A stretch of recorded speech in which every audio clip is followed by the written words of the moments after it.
Welcome to the Alec Diaz Show. My name is Alec Diaz, and I'll be your host. Let's go!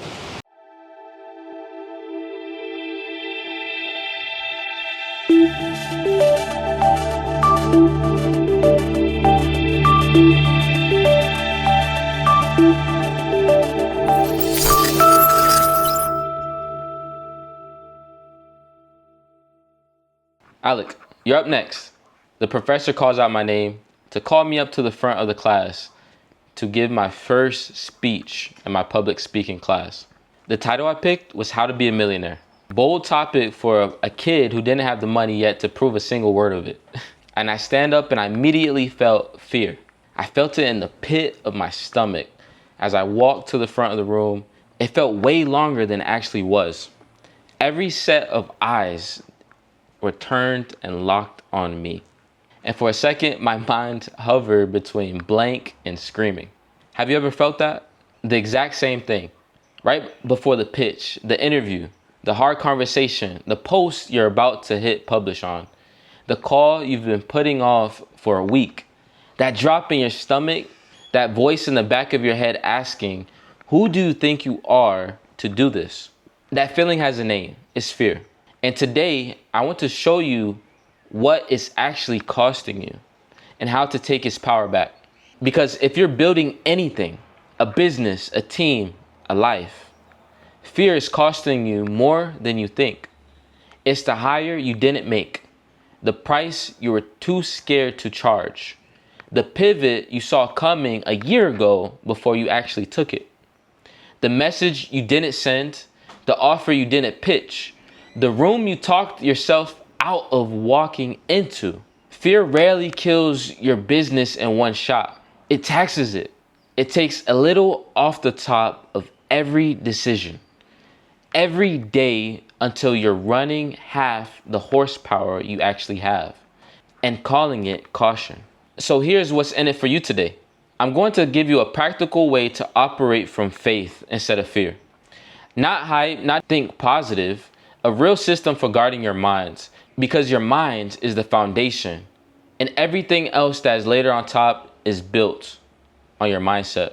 Protect that and you're going to be dangerous. And when the storms come and the winds blow, you're going to be able to stay strong on that foundation. So welcome back to the Alec Diaz Show.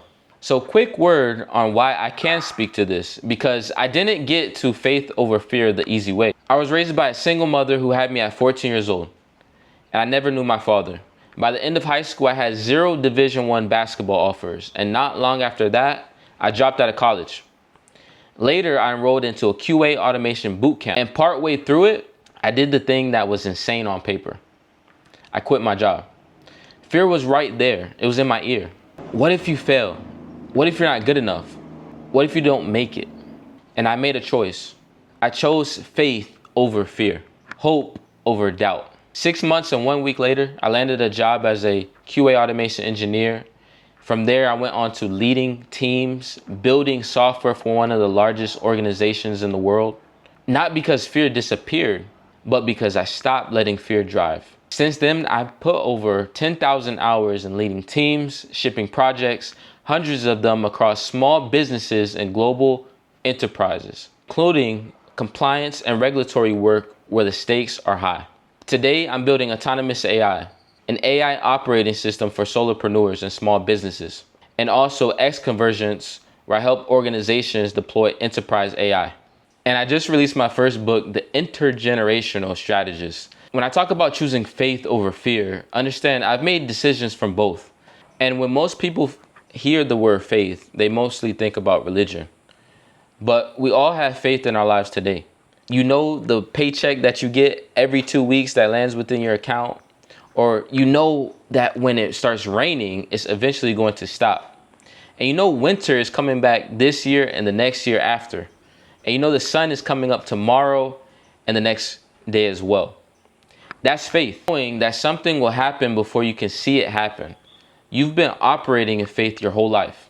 The only real question is if you're aiming towards faith or letting fear take over. Faith, stripped down to its essence, is knowing that it will work. But let's be real.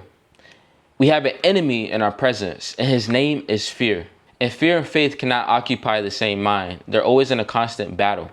And they cancel each other out. Whichever one you feed in a given moment is the one that wins. You've heard the acronym false expectations appearing real. You're not reacting to what's actually in front of you. You're reacting to a movie of the worst case scenario you wrote, produced, and starred in. Faith is the exact opposite. Faith expects reality to break in your favor instead of against you. Fear has two workers, uncertainty and doubt. And they work towards breaking down your minds. And you could listen to them and you hear, you're not ready. You're not good enough. What if I fail? Same handful of lies, just redressed for whatever the season you're in. The fear of going broke, the fear of the future, the fear of your health falling apart. And lately there's a new one I hear constantly, the fear of technology, the fear of AI, the fear of being replaced. Most people look at all the change, see nothing but risk, but faith looks at the exact same picture and sees opportunity. The whole difference between the two, fear is the enemy of growth and growth is the entire game. So where does this fear come from?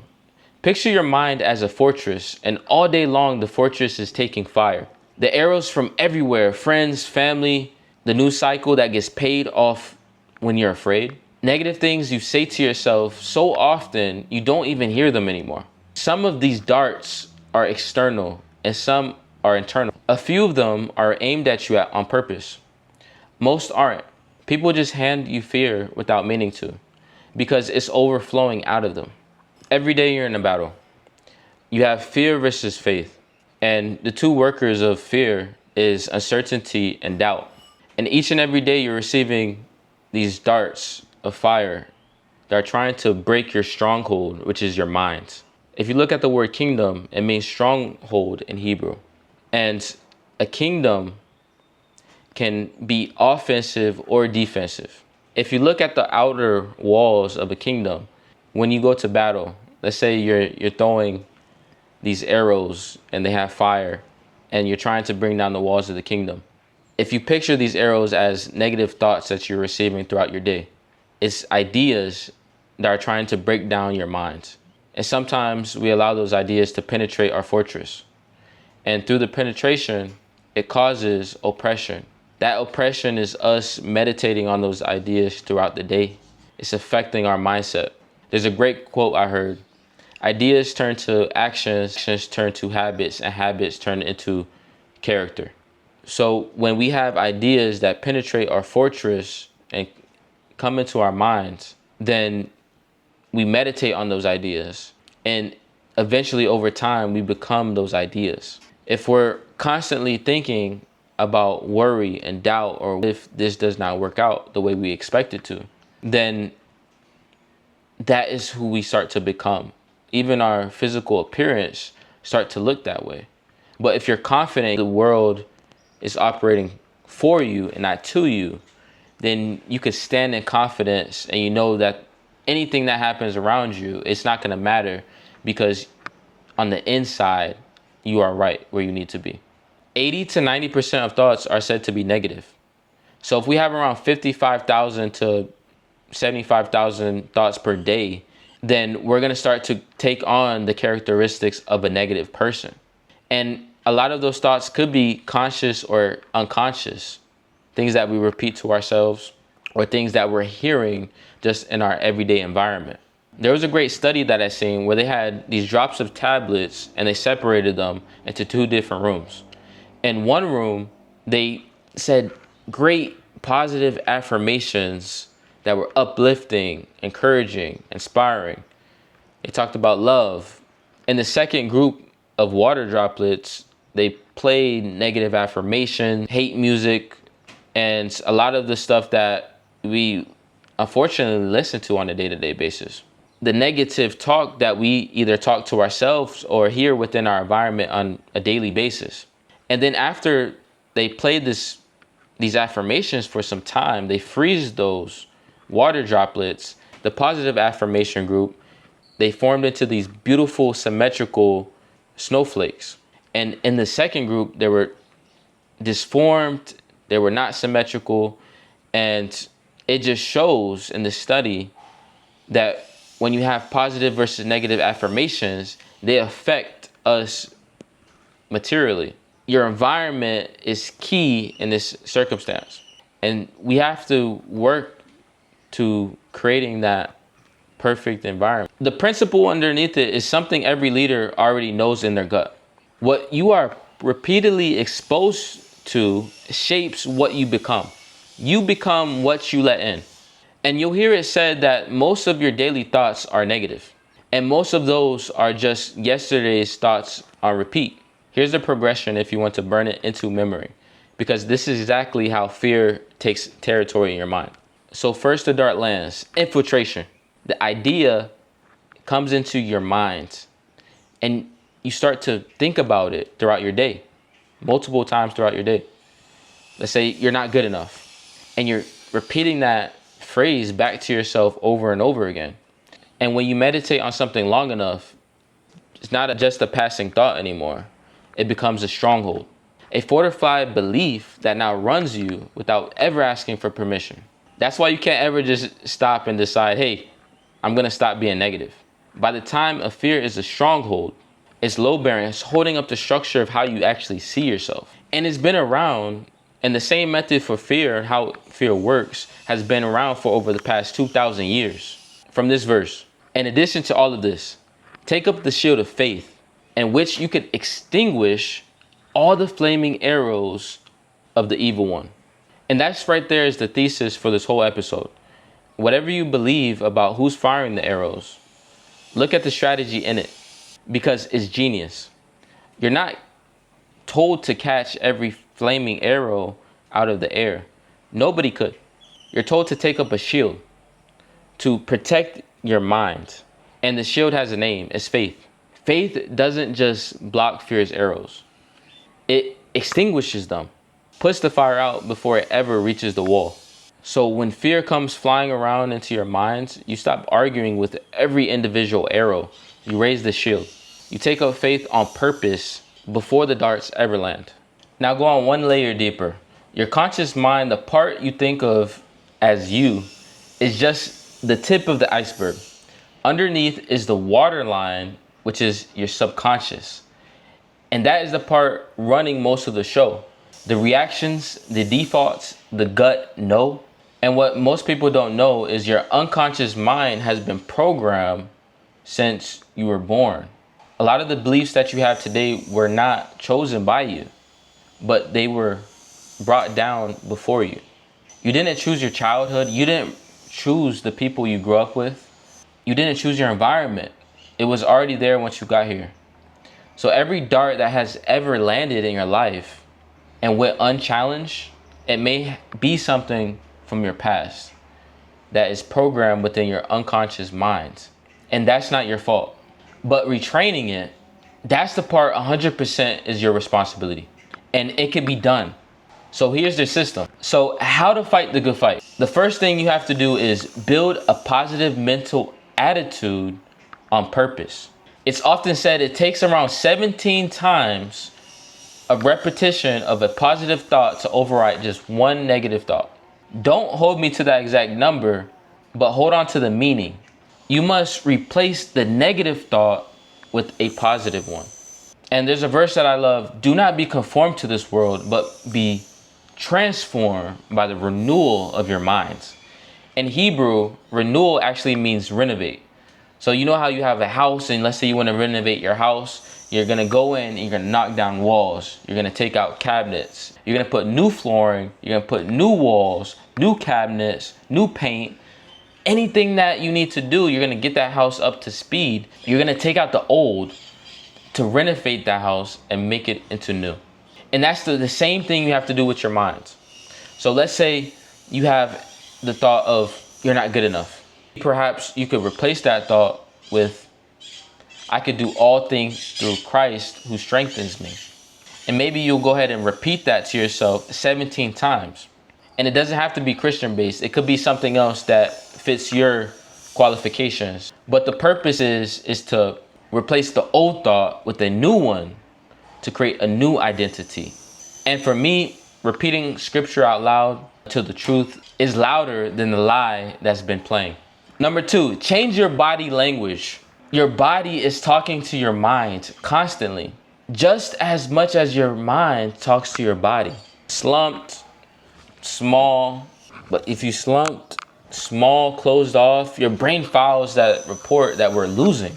But if you stand up like someone who's already won, shoulders back, head up, and your brain starts believing the new report, it's a conscious choice that you can make and it will free you. Number 3, build a faithful environment. You are getting programmed whether you pick the inputs or not. So pick them.